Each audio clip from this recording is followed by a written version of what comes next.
Bonjour, j'aimerais partager avec vous un message qui nous parle de l'acquisition d'un champ, c'est-à-dire acquérir son héritage, quelque chose qui nous est promis. Et dans la parole de Dieu, j'ai trouvé une femme qui s'appelle Aksa et que vous trouvez dans Josué 15 à 19. Tout justement, et là j'ai pu voir que Caleb avait une fille qui s'appelle Aksa, pas les assurances Aksa, mais Aksa, ça s'écrit presque de la même manière. Et j'ai pu lire donc dans Josué 15 à 19 cette histoire de l'acquisition d'un champ que le père a donné à sa fille. Et courtement, je vais lire un passage à partir du verset 16 qui nous dit que Caleb fit savoir qu'il donnerait sa fille Aksa en mariage à celui qui s'emparerait de Kiriath-Zépher. Son neveu Othniel, fils de son frère Kenaz, s'en rendit maître. Et Caleb lui donna sa fille Aksa en mariage. Et lorsqu'elle fut arrivée auprès de son mari, elle l'engagea à demander un certain champ à son père Caleb. Puis elle sauta de son âne et Caleb lui demanda « Quel est ton désir ?» Elle lui répondit « Accorde-moi un cadeau, puisque tu m'as établi dans une terre aride, donne-moi aussi des points d'eau. » Et Caleb lui donna les sources supérieures et les sources inférieures, tel est le patrimoine de la tribu de Juda pour ses familles. Et j'aime beaucoup cette histoire parce qu'elle est très très parlante. Et on peut voir que Caleb est associé à Josué, Josué est associé à Moïse. On peut voir que le père Caleb, il était quand même un conquérant aux côtés de Josué. Ils sont rentrés en Canaan, la terre promise. Caleb a été donc un père avec une très grande détermination, un père qui était un exemple pour sa fille. On peut voir qu'ils ont conquéri, qu'ils sont revenus avec ce raisin, immense, énorme grappe de raisin, avec des grenades, avec des figues. Et c'est extraordinaire de voir la récolte et surtout l'état de ce que Dieu a pu faire au travers de ce Canaan qu'il avait promis donc à Moïse, mais dont Josué et Caleb se sont emparés. On peut aussi voir que le gendre de Caleb va donner un époux à sa fille et cela doit beaucoup nous parler, nous, en tant que parents, en tant que sacrificateurs, parce que quand nous avons des enfants, nous avons établi, bien évidemment, une famille sacerdotale. Nous avons tous le désir que nos enfants servent Dieu, que nos enfants s'emparent de l'héritage que Dieu nous a donné et dont nous avons pris soin. Et nous avons tous ce désir que nos enfants, finalement, rentrent pleinement dans l'appel. Et je peux voir là que la fille de Caleb, Aksa, c'est vrai qu'elle a dû grandir dans une atmosphère de foi, de conquête, de guerre aussi. Parce que qui dit conquête dit systématiquement qu'il y a une guerre. Et nous savons tous que nous sommes des conquérants et que nous sommes en guerre et que nous menons la guerre spirituelle pour acquérir ce champ, pour prendre soin du champ, que Dieu nous a confié, que Dieu nous a donné. On peut aussi voir qu'on parle aussi d'Aksa dans Juge. Dans Juge 3, 7 à 11, il est question aussi d'Aksa, parce que le mari d'Aksa, en réalité, est devenu un des 12 juges. Dans Juge, on peut le trouver, donc Juge 3, 7 à 11. Également, il est devenu donc un juge dans la même équipe que Déborah, les 12 juges. Donc, on peut voir quand même que Caleb n'a pas donné n'importe quel époux et l'accord pour qu'elle épouse n'importe quel époux. Il fallait qu'il soit réellement un conquérant. Et là, c'est extraordinaire parce qu'avant d'avoir cette fille en mariage, il devait lui-même conquérir donc Kiriath-Zépher. Et c'est ce qu'il a fait, je pense, avec mention. Et il a pu épouser donc la fille de Caleb. C'est extraordinaire parce que Caleb n'a pas permis n'importe quelle union pour sa fille. Parce qu'il était question d'un héritage. Il était question de l'héritage qu'il allait donner à sa fille. Et cet héritage, il fallait trouver l'époux, au final, pour en prendre soin, pour que cette conquête et que cette bénédiction générationnelle et sacerdotale puisse réellement continuer à se multiplier et à rentrer dans les promesses, au final, que le Père lui a accordées. En tout cas, c'est une magnifique histoire, celle d'Aksa. C'est une magnifique histoire, celle de Caleb. Et je crois qu'elle a répondu vraiment, elle a vraiment été une joie pour le Père, parce qu'elle a su demander ce qui lui revenait. Et tout commence par un vœu en réalité, parce que son Père lui promet quoi? Lui promet le meilleur, c'est-à-dire la meilleure promesse. Il lui donne le meilleur guerrier à sa fille, c'est-à-dire celui qui est aussi capable de vaincre la chair. Celui qui est capable de vaincre l'ennemi, mais qui a aussi été capable de marcher par l'esprit et d'aller à la conquête au nom de l'Éternel, finalement le Dieu d'Israël, et non pas par la chair. Et c'est très important que nos enfants, en réalité, épousent réellement des vrais soldats de Dieu. Cela est la promesse de Dieu, c'est une bénédiction sacerdotale.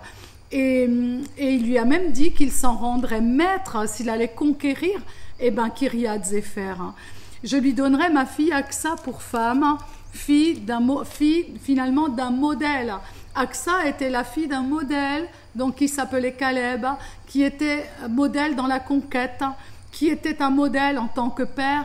Et saviez-vous que Caleb, au départ, dans son passé, son prénom voulait dire chien. Et c'est vraiment incroyable de voir que Caleb, son prénom, signifiait chien. Et vous savez qu'en Israël, les prénoms sont très très significatifs et pour un juif, et le prénom a vraiment une grande signification. Et peut-être qu'on aurait que la fille, que Aksa, on la nommait la fille d'un chien. Certainement qu'elle a dû souffrir d'un passé douloureux. Il y avait quand même une signification qui est réelle, parce qu'Aksa voulait dire chaîne, une chaîne au pied ou un anneau au pied. Et cela aussi, ça nous rappelle vraiment certainement qu'il y a eu énormément de difficultés dans l'enfance de Caleb, ou dans la vie de la génération. L'héritage était certainement un héritage entaché par certainement des souffrances, par une mauvaise image d'eux-mêmes. Certainement que les gens ne les aimaient pas trop, ils avaient vraiment une réputation qui avait entaché en réalité leur réputation. Et je crois qu'on pourrait se dire, aurions-nous voulu être la fille d'un homme qu'on appelle chien en réalité? Savoir qu'il y avait la conquête aussi, et savoir aussi que cet homme est devenu réellement un guerrier, peu importe son passé, peu importe la réputation, et peu importe ce que nous avons vécu dans le passé. Aujourd'hui, nous sommes filles de Dieu, nous sommes filles vraiment du Très-Haut. Et je crois qu'aujourd'hui, notre prénom du passé, tout ce qui a pu entacher notre vie, ne peut pas nous empêcher de conquérir et de demander et de réclamer le champ que Dieu nous a promis. Alors, franchement, imagine ton père te donne un époux que tu n'as pas choisi. Mais la récompense de celui qui est un conquérant, est toujours une récompense puissante et grande. Alors, comment ferais-tu si ton cadeau est un semi-désert dans le Negev? Puisque Aksa, elle va dire, accorde-moi un cadeau, puisque tu m'as établi dans une terre aride. Et vous savez tous que le Negev est un désert et qu'il y faisait très très sec. Josué 15, 13 à 20 nous le démontre, l'héritage était pourtant un héritage digne, puisque cet héritage, Josué va le remettre à Caleb que 40 années plus tard. Caleb va réclamer son héritage auprès de Josué 40 années plus tard, en disant, Josué, rappelle-toi, Moïse m'avait fait une promesse. Et finalement, cette promesse, devient sienne, puisqu'il est allé demander et il a reçu. Tout ce que nous demandons au Père, le Père nous le donne si c'est pour une conquête digne, si c'est pour une conquête juste, si c'est pour une conquête avec un cœur réellement consacré à Dieu, pour la bonne cause pour Dieu, pour glorifier son nom. Alors le Père va le donner l'héritage. Demandez, vous recevez. Au travers de la supplication, Dieu nous donne toute la bénédiction en réalité, puisqu'elle était déjà là. Pour Aksa, la terre était là, elle était déjà là. Le Père ne donne pas à sa fille n'importe quel homme pour son mariage. Et je crois que le Père ne nous a pas donné comme époux n'importe quel époux. Il nous a donné en époux Jésus-Christ, qui a offert son sang, il a offert sa vie pour nous. Aujourd'hui, nous sommes enfants de Dieu, à part entière, au travers de Jésus, au travers de son sang qui a coulé à la croix. Aujourd'hui, je suis réellement, cette épouse de Christ. Et je crois que Aksa, elle a considéré cet héritage. Elle a vraiment considéré. Et on sait tous qu'elle avait un passé, on sait tous qu'ils avaient un passé, on le sait. Mais franchement, comment serait notre cœur aujourd'hui si on restait attaché à ce passé qui nous a meurtris, qui nous a finalement, nous avons marché avec beaucoup de malédictions ancestrales, avec beaucoup de chaînes certainement, mais le Seigneur Jésus nous a entièrement libérés. Pourquoi il nous a libérés? Pour que nous puissions conquérir ce champ qu'il nous donne dès qu'on le lui demande. Caleb était donc un concurrent et il est sorti de cette identité destructrice. En premier lieu, avant de conquérir la bénédiction pour sa famille, avant de redonner l'héritage à nos enfants, nous devons sortir entièrement de l'héritage destructeur, de ce que l'ennemi est venu entacher dans notre vie. C'est pour cela qu'il est essentiel pour un leader, pour un disciple, de réellement être entièrement guéri, entièrement libéré de toute captivité, entièrement restauré dans notre cœur. Et nous devons conquérir notre Canaan. Ça, c'est le plan de Dieu qu'il a pour chacun d'entre nous. Et c'est pour ça que Jésus a dit, faites de toutes les nations des disciples. C'est le chant de Christ. C'est ce qu'il a vu en partant à l'ascension. Il a dit, voilà, je vous envoie mon Saint-Esprit pour que vous puissiez quoi? Pour que vous puissiez aller à la conquête de ce chant que je vous ai donné depuis si longtemps, depuis toujours. Donc on peut voir que Hébron était réellement sa part, donc le Negev. Et l'expérience, c'est vrai que du passé aurait pu enrichir, ou aurait pu, non, au contraire, voler cette foi pour la conquête. Mais on peut aussi voir que nous devons nous détacher des réputations du passé. Nous devons nous détacher de tout ce qui nous a liés dans le passé. Et nous devons commencer à marcher dans l'esprit. Dans l'esprit, nous pouvons marcher, c'est aussi marcher avec le meilleur ami, parce que le Saint-Esprit est devenu mon ami. Il est devenu mon compagnon, il est devenu mon conseiller, il est devenu celui qui me fortifie, celui qui m'enseigne, celui qui me dirige, celui qui me permet de conquérir, parce que le Saint-Esprit est ton ami et nous devons vraiment le laisser agir, nous devons lui laisser de la place, nous ne pouvons pas laisser la place au passé. Sans cela, il est impossible de ramener toute la bénédiction. Le Saint-Esprit veut toute la place. Laissons-lui la place pour ce chant qu'il nous a donné, pour ce chant qu'il nous a confié, pour ce chant qui est notre héritage. Alors laissons-lui toute la place. Nous devons être capables de recevoir tout ce qu'il nous donne. Il faut laisser la place au Père pour cela. Et pour que les plus grandes choses trouvent de la place, il faut laisser toutes ces choses qui étaient venues s'installer au plus profond de notre cœur. Nous voyons aussi que Aksa, elle vient sur un âne et elle descend de l'âne pour aller voir Caleb. Et l'âne, vous savez, représente l'humilité, représente vraiment, la simplicité, l'humilité, parce qu'elle va descendre de l'âne. Elle aurait pu venir sur un cheval en tant qu'Amazone, en prônant son autorité, en réclamant son dû. Elle aurait pu se manifester d'une manière orgueilleuse, mais Aksa, je pense qu'elle savait d'où elle venait. Elle était tellement humble, elle savait aussi d'où son père venait, et elle a vu la puissance de Dieu dans leur famille. Et je crois que dans ce passage, on peut aussi voir qu'Aksa, elle avait un rêve, parce qu'en général, on ne revendique pas au père quelque chose, un chant dont on n'a pas encore rêvé. C'était le fruit d'un rêve finalement. Elle a rêvé de ce chant. Et on peut voir que le mariage, en réalité, n'était pas sa fin, puisqu'elle venait de se marier, mais cela n'était pas le final. Cela n'était pas le cadeau final que d'avoir un guerrier. Quand Dieu donne un guerrier à nos enfants, ou une femme de Dieu qui est une femme de foi, qui est une femme déterminée pour conquérir avec son mari, alors en général, c'est pour justement prendre soin d'un héritage. Le mariage n'est pas le final. Et nous marions nos enfants, mais ce n'est pas le final. Le but de Dieu, c'est l'appel. C'est l'appel et la bénédiction sacerdotale. Et elle lui dit, accorde-moi un cadeau. Le père aurait pu lui dire, mais je t'ai déjà donné ton cadeau. Tu as déjà ton époux, tu as un homme qui va te protéger, tu as un homme à côté de toi qui a eu ma bénédiction, il a ma bénédiction, tu vas être protégée, tu vas être heureuse, et tu verras, tu ne manqueras de rien, parce que de toute manière, il va conquérir pour ta vie. Eh ben non, Aksa, elle veut son héritage également. Il est important de voir aussi qu'elle dit, puisque tu m'as établi dans une terre aride, et on peut voir que ce n'était pas n'importe quel cadeau qu'elle va avoir, c'était un cadeau où il fallait tout faire, il y avait tout à faire. Parfois on se dit, oh, Dieu va nous donner des choses toutes faites, on n'a plus besoin de travailler, on n'a plus besoin puisqu'il est Dieu, alors qu'il me donne déjà tout ce qui est déjà terminé. Non, Dieu, quand il nous donne un champ à conquérir, ce champ-là, eh ben, il y aura du travail.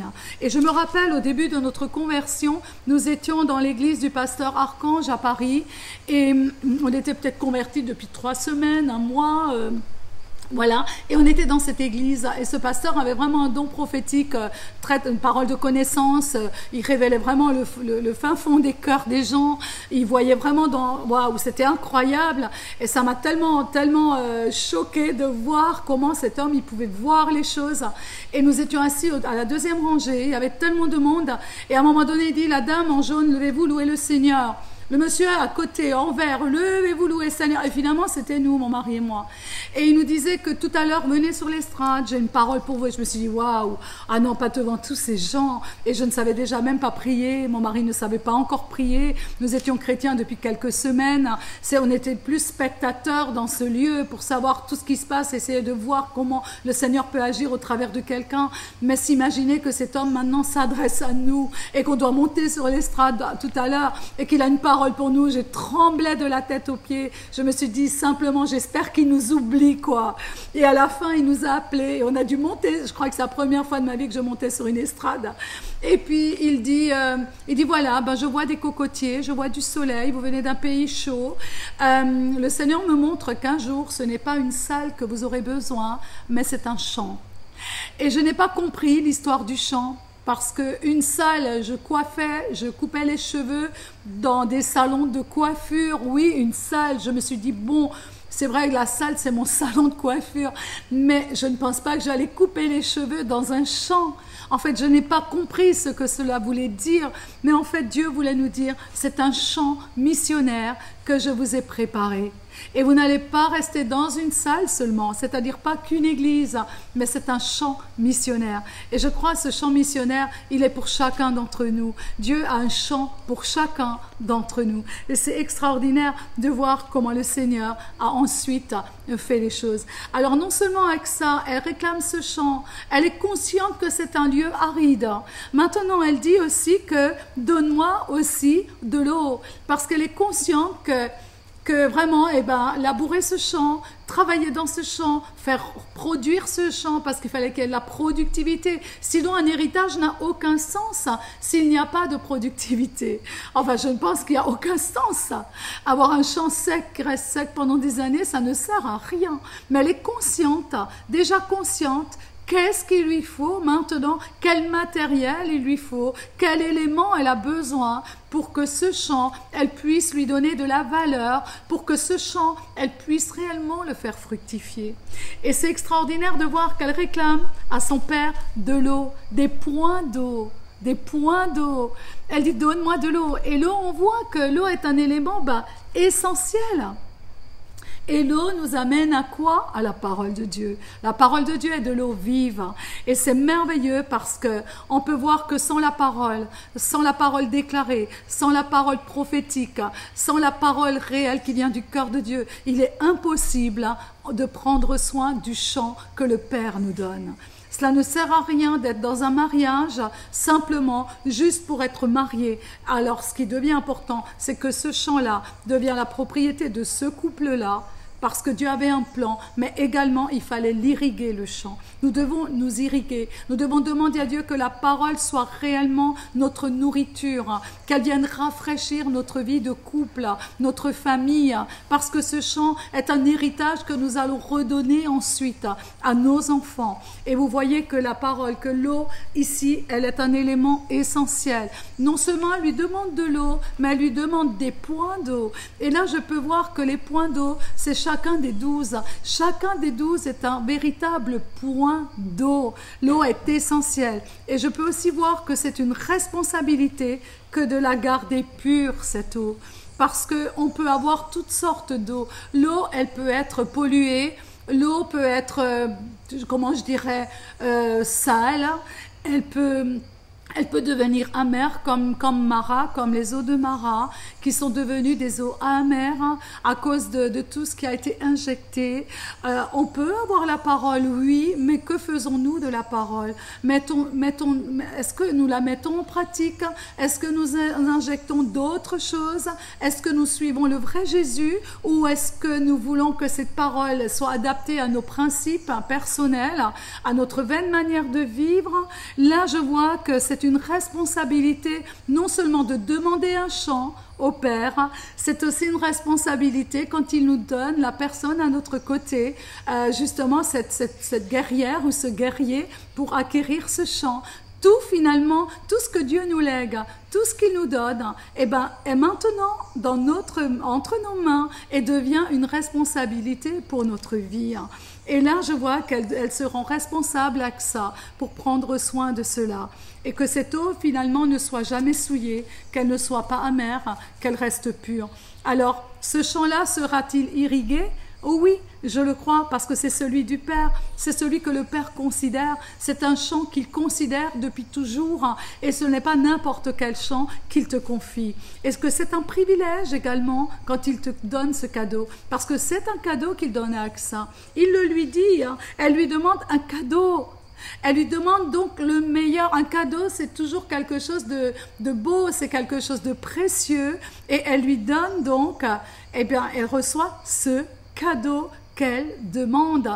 Tout ce que tu demanderas au Père, il te le donnera si ton cœur réalise que ce que tu lui demandes a une grande valeur. Ce que tu lui demandes, c'est à lui, c'est son cadeau, c'est son héritage. Et c'est aussi son désir. Alors, elle a décidé de laisser son passé, évidemment, n'est-ce pas? Elle a décidé certainement de laisser ses échecs, certainement qu'elle en a connu. Elle a décidé, de laisser sa vaine manière de fonctionner auparavant. Je pense qu'on a tous dans le ministère, parfois, agi de manière parfois qui nous arrangeait ou des anciennes manières. Avant, nous n'avions pas la vision et je sais que nous avions une manière de fonctionner qui n'était pas le fonctionnement vraiment du Seigneur. Nous avons essayé par tous les moyens de faire les choses bien, de les faire correctement. Et le Seigneur nous a amené la vision pour que vraiment on puisse réellement prendre soin du champ, non pas pour se glorifier, mais pour rester dans l'humilité et pour prendre soin de son champ. Et c'est vrai que nous pouvons demander le meilleur. La conquête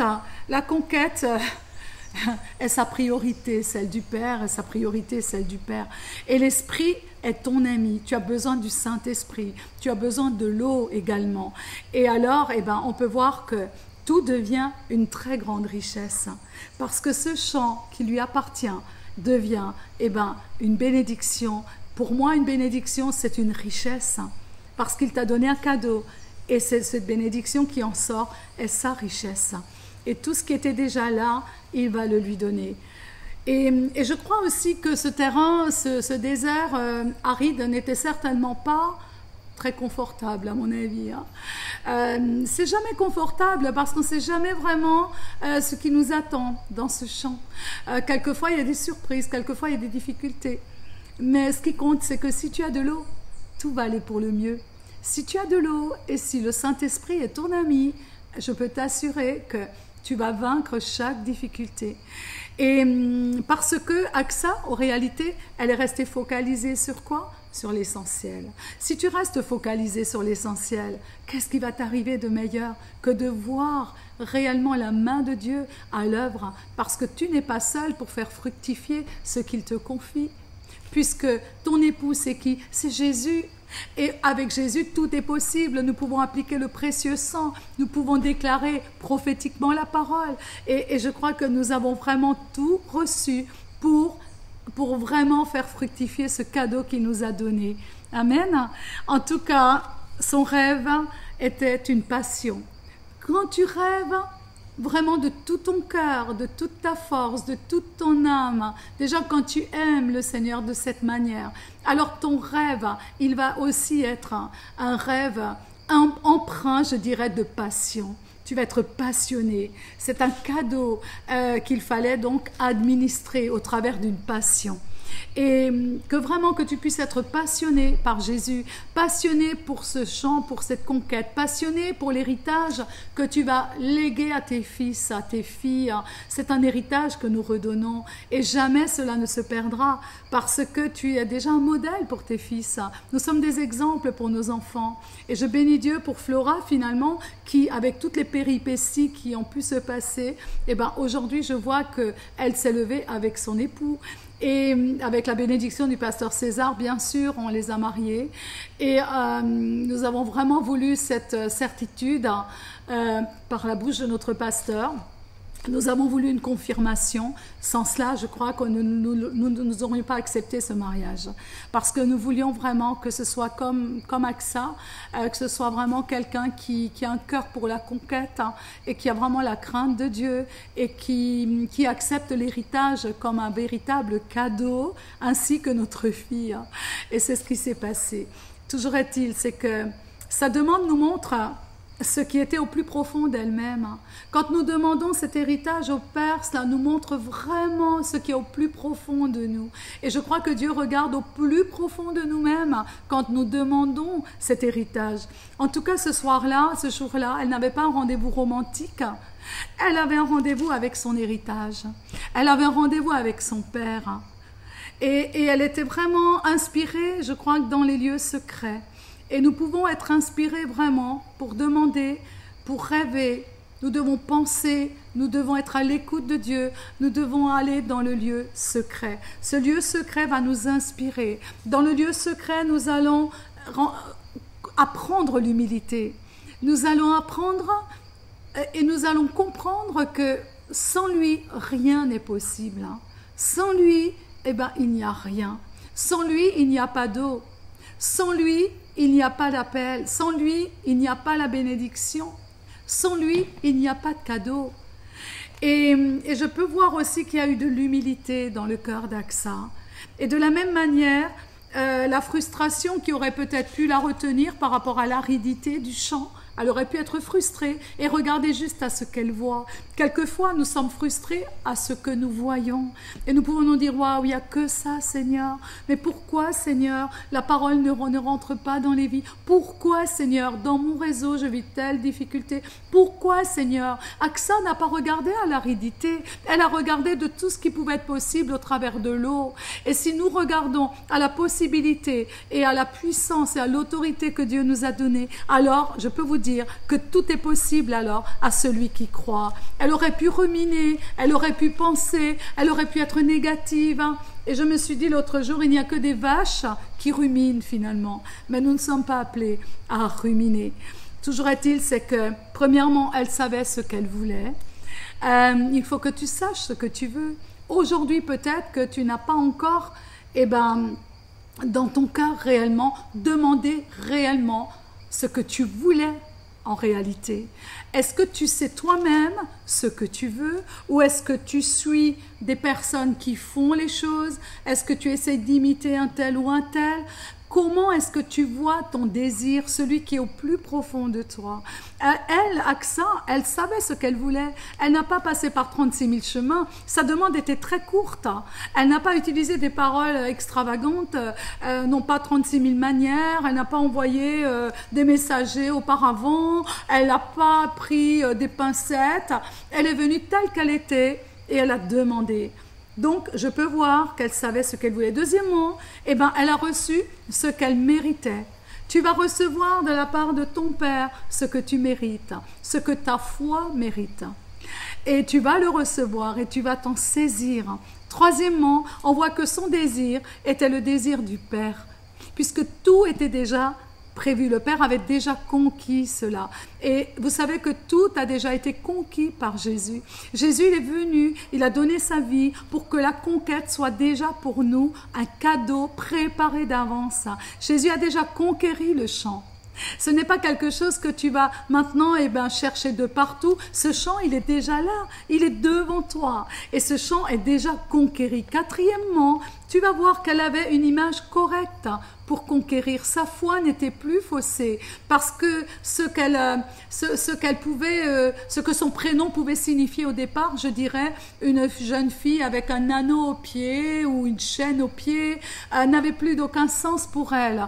Aujourd'hui, la foi, sa demande au travers de la foi était pure. Elle n'était plus empreinte de cette chaînette qui pouvait la retenir à aller de l'avant. Cette foi plaisait au Père en réalité. Notre foi, c'est pour cela qu'il est important de guérir dans nos cœurs des fausses images que nous avons de nous-mêmes. Sans cela, elle sera allée demander un cadeau à son Père avec une chaînette au pied. Et cela me montre aussi que sa foi, elle était entièrement libérée dans la présence du Père et a pu trouver plaisir au Père. Nous savons que Dieu nous dit que nul ne peut lui plaire sans la foi. Mais quel genre de foi? Une foi qui est réellement empreinte entièrement de sa parole. Amen. Ensuite, cinquièmement, on voit qu'elle connaissait le Père. Et je crois que plus que tu passes du temps dans l'intimité avec ton Père, plus que tu vas le connaître. Parce que je peux voir que son Père lui fait confiance. Il savait que déjà, il pouvait lui donner comme époux le meilleur époux. Pourquoi? Parce qu'il savait que sa fille sera capable de gestionner un tel époux. Il savait que cet homme-là ira dans de plus grandes victoires à cause de l'épouse qu'il allait lui offrir. Il savait de quoi était capable sa fille. Et je crois que Dieu sait de quoi tu es capable. Je crois qu'il connaît nos capacités à chacun d'entre nous. Et je crois que le Père, s'il te confie un champ, c'est il a vu ta capacité. Et c'est ça qui est extraordinaire pour Aksa. Qu'est-ce qui se serait passé si l'aridité l'aurait arrêtée? Si elle s'était arrêtée juste à ce champ, juste à la vue? Non, elle a commencé à rentrer dans la foi. Et il n'y aurait à la limite pas eu d'eau, ni d'en haut, et ni au travers d'elle, puisqu'il lui dit qu'il lui donna les sources supérieures et les sources inférieures. Et c'est merveilleux, je dis Seigneur, mais que cela veut-il dire? La source d'eau vive vient d'en haut et passe en bas dans notre cœur. Nous sommes un canal de l'eau vive. Et ce canal va irriguer autour de nous, va irriguer ce champ, va irriguer ces points d'eau. Et cela va se multiplier. Au départ, il y a 12 points d'eau. Après, il y a 144 points d'eau. Après, il y a 1728 points d'eau. Cela veut dire qu'il y a la nourriture, il y a l'eau pour les multitudes. Et l'eau vient d'en haut et elle passe au travers de nous comme un canal pour se déverser sur la terre aride, ici-bas. Et c'est pour cela que Dieu nous parle des deux sources. Et tu peux retrouver dans Jérémie 7, 37 à 39 également, une histoire sur les sources. Mais tu vas voir que c'est l'atmosphère de la foi qui va attirer l'eau. C'est l'atmosphère de la foi qui va te permettre d'irriguer et encore d'irriguer. C'est vraiment l'eau de la source. Et quelle source? Nous savons que cette source, c'est vraiment les sources d'eau vive que le Seigneur nous donne. Alors comment est-ce qu'il va irriguer cela? S'il trouve un cœur qui est rempli de foi, alors il va le faire. Et ça, c'est notre cœur. La terre représente notre cœur aussi. Et vraiment, le Seigneur est extraordinaire. Amen. Des sources intérieures et des sources inférieures et des sources d'en haut. Et le Seigneur le fait aujourd'hui dans ta vie. Est-ce que tu le crois? Est-ce que tu peux à nouveau méditer cette parole, même dans la semaine. Est-ce que tu peux avoir cette attitude qu'avait Aksa, qui finalement est rentrée dans son appel réel et véritable. Et je crois que plus jamais sa vie n'a été la même. Voilà, en tout cas, que nos pensées soient en accord avec les pensées de Dieu. Quand le Seigneur dit « mes pensées ne sont pas vos pensées », oui, parce que quelquefois nous demandons mal, oui, parce que quelquefois nous regardons aux choses arides, oui, parce que quelquefois nous nous arrêtons juste à recevoir juste Jésus, notre époux. Ok, on a Jésus, on n'a plus besoin de rien d'autre. On veut juste ne rien faire. On veut juste même pas être conscient qu'il y a un champ qui nous attend parce qu'on aime le confort. Oui, quelquefois, ces choses-là se présentent à nous, mais Aksa ne s'est pas arrêté. Et je crois que nous ne pouvons pas nous permettre le luxe d'arrêter, parce que Dieu a un plan précis pour toi, pour ta famille, pour ta nation, pour ton pays, et que tu puisses rentrer pleinement dans les voies tracées d'avance par le Seigneur. Aksa est rentré dans des voies tracées d'avance, et ce n'est ni le passé qui l'a retenu, ce n'est ni les peurs qui l'ont retenu, ce n'est ni les mauvaises réputations qui l'ont retenue, ni celle qu'avait son père, mais elle est rentrée vraiment dans une confiance totale envers Dieu, parce qu'elle a vu Dieu agir dans la vie de son père. Et je crois que Dieu n'est pas sourd pour ne pas entendre tes cris, tes supplications. Il est un Dieu qui entend le cri de ses enfants, il entend le désir de ton cœur, il voit ton cœur passionné, il voit combien tu as crié à lui pour voir réellement sa main puissante à l'œuvre. Alors il est important, non pas seulement de lui demander un chant, mais de lui demander aussi de l'eau. Voilà, je t'encourage ce soir à rentrer dans la plénitude, je dirais, dans la plénitude au travers de la conquête. C'est une plénitude où finalement, pour conquérir ce champ, il ne te manquera aucun élément, parce que premièrement, ce champ a déjà été conquéri par Jésus, par la croix. Deuxièmement, tous les éléments dont tu as besoin, le Père te les donne. Donc tu n'as pas besoin de t'inquiéter, il suffit qu'avec un cœur humble, que tu ailles à ses pieds et que tu lui demandes ce dont tu as besoin. Et jamais tu ne manqueras de rien, jamais tu ne manqueras de quoi que ce soit. Il te donnera aussi ses points d'eau si tu les lui demandes, si tu le supplies pour cela, avec tout ton cœur, alors il va répondre à tes désirs. Et tu verras la grandeur de Dieu se manifester, parce que cette conquête finalement, est déjà dans son cœur à lui. Et c'est ton héritage et c'est ton cadeau. Est-ce que tu les désires vraiment? Voilà, en tout cas, sois béni, que le Seigneur te bénisse, que tu puisses méditer sur cette parole et te retrouver dans sa présence, et il va le faire. Seigneur, je te remets chaque personne qui entend ce message entre tes mains, Père. Et c'est vrai, Seigneur, tu es notre époux merveilleux. Tu nous as donné, Seigneur, le meilleur. Il n'y avait pas un meilleur cadeau, un meilleur conquérant qui a pu venir vivre en nous que le Saint-Esprit. Tu nous as donné ton consolateur. Tu nous as donné celui qui nous donne des forces. Seigneur, aujourd'hui, nous pouvons nous permettre de venir dans la supplication. Nous pouvons nous permettre de descendre de cet âne et de venir à tes pieds, Jésus, et de venir dans l'humilité à tes pieds et te dire, donne-moi ce cadeau, donne-moi ce chant, je veux conquérir, je veux mon héritage, Père, cet héritage que tu as prévu depuis toujours et que Jésus est venu conquérir à ma place. Seigneur, merci parce que tu me donnes le meilleur. Il n'y a aucun chant qui est mieux que l'autre. C'est le chant de la conquête. Tu nous as appelés, Seigneur, à faire des disciples de toutes les nations. Et c'est avec un cœur déterminé que nous réclamons ce cadeau, Seigneur. Nous voulons ce cadeau, Seigneur. Et Seigneur, c'est vrai que c'est aride. C'est vrai que nous voyons, Seigneur, avec nos yeux charnels quelquefois l'état de ce chant. Mais Père, aujourd'hui, nous voulons regarder par la foi. Nous voulons, Seigneur Jésus, vraiment te plaire. Que cette foi soit une foi véritable, basée sur ce que nous entendons, c'est-à-dire ta parole. Merci de ce que tu empruntes au cœur de toi. Merci de ce que cette passion brûle en nous, Seigneur. Viens, rallume la flamme de la passion dans nos cœurs, parce que tout est possible simplement parce que nous croyons. Et Seigneur, c'est l'héritage générationnel, sacerdotal. Et je te bénis pour chaque point d'eau que tu nous as donné. Seigneur, qu'au travers de ces points d'eau jaillit l'eau supérieure, l'eau qui vient d'en haut, que les fleuves d'eau vive puissent jaillir et irriguer ce champ. Et que, Seigneur, que les 12 points d'eau, qu'il y ait les 144 points d'eau, qu'il y ait les 1728 points d'eau. Et Seigneur, et encore, et encore, et encore, Seigneur. Un jour, tu nous as dit, ce n'est pas une salle qu'il vous faudra, mais c'est un champ qu'il vous faudra. Seigneur, merci pour ce champ, Seigneur. Je te bénis parce que tu nous surprends jour après jour. Père, je te rends grâce.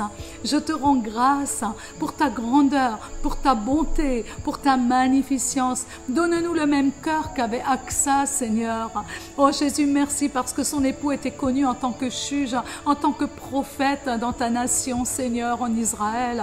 Seigneur, que nous puissions rentrer dans ce regard prophétique, que nous puissions, Seigneur, administrer de telle manière, comme des juges, comme des prophètes, Seigneur. Oh, merci, Père, pour la victoire complète et totale que tu nous accordes. Merci parce que nous appliquons le précieux sang sur ce rêve, sur cette passion, sur le chant que tu nous as donné déjà, Seigneur. Merci pour le sang de l'agneau qui est appliqué. Je te bénis, Père, pour les cadeaux que tu distribues.